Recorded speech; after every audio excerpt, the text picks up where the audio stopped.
जय हिंद, नमस्कार। आप देख रहे हैं एबीएन न्यूज। अनीता विश्वकर्मा के साथ। भदोही सपा सचिव के नहले पर पूज्य राजन महाराज का दहला। जी हां, जैसा कि आप सभी जानते हैं कि इन दिनों धार्मिक आस्था और राजनीतिक बयानबाजी के बीच एक नया विवाद सामने आया है। समाजवादी पार्टी के महासचिव इंद्रजीत सरोज ने एक विवादित बयान देते हुए कहा कि यदि मंदिरों में ताकत होती तो मुगल आक्रमणकारी भारत में नहीं आते और न ही मंदिर लूटते। उन्होंने आगे कहा कि राम का नारा लगाने से कुछ नहीं होगा, बल्कि जय भीम का नारा लगाने से आप आगे बढ़ेंगे। फिलहाल आगे बढ़ने से पहले आपको दिखाते हैं समाजवादी पार्टी के महासचिव इंद्रजीत सरोज द्वारा सनातन धर्म को लेकर दिया गया वो बयान, जिसे लेकर राजनीतिक गलियारे में सियासत गरमाई हुई है। अगर भारत के मंदिरों में ताकत होती तो मोहम्मद 20 वर्ष में आया होता।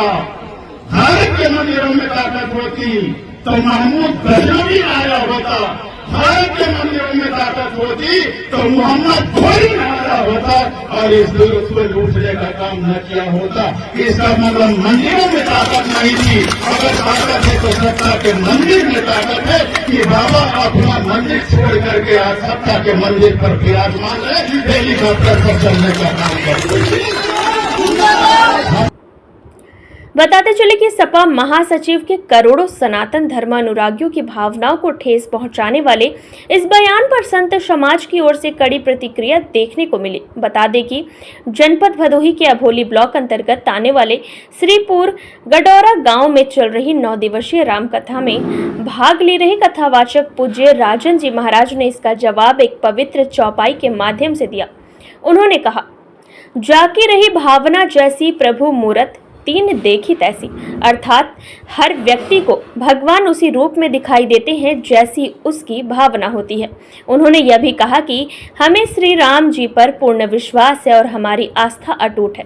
राजन जी महाराज ने अपने वक्तव्य में राजनीतिक बयानबाजी से दूर रहकर संयमित रूप से जवाब देते हुए क्या कुछ कहा, सुनने के लिए आइए रुक करते हैं भदोही की ओर। देखते हैं भारत की बात राजेश तिवारी के साथ।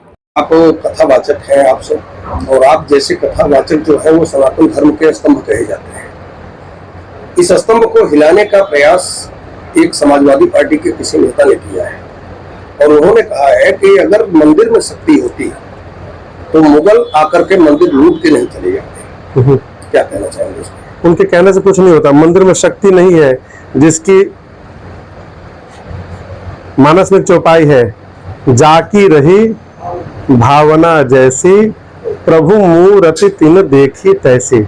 तो किसी के कहने से कोई शक्ति समाप्त नहीं हो सकती। और इस बात समझिएगा, सत्य को प्रमाण की आवश्यकता नहीं होती, और जहां प्रमाण देना पड़ता है वहां सत्य नहीं होता है। उन्होंने तो गुरु जी यहाँ तक कह दिया है कि राम नाम जपने से कल्याण नहीं होगा। अब उनका नहीं होगा, हमारा होगा। हमको विश्वास है, हमको विश्वास है तो हमारा होगा, उनको नहीं है तो उनका नहीं होगा। सही बात।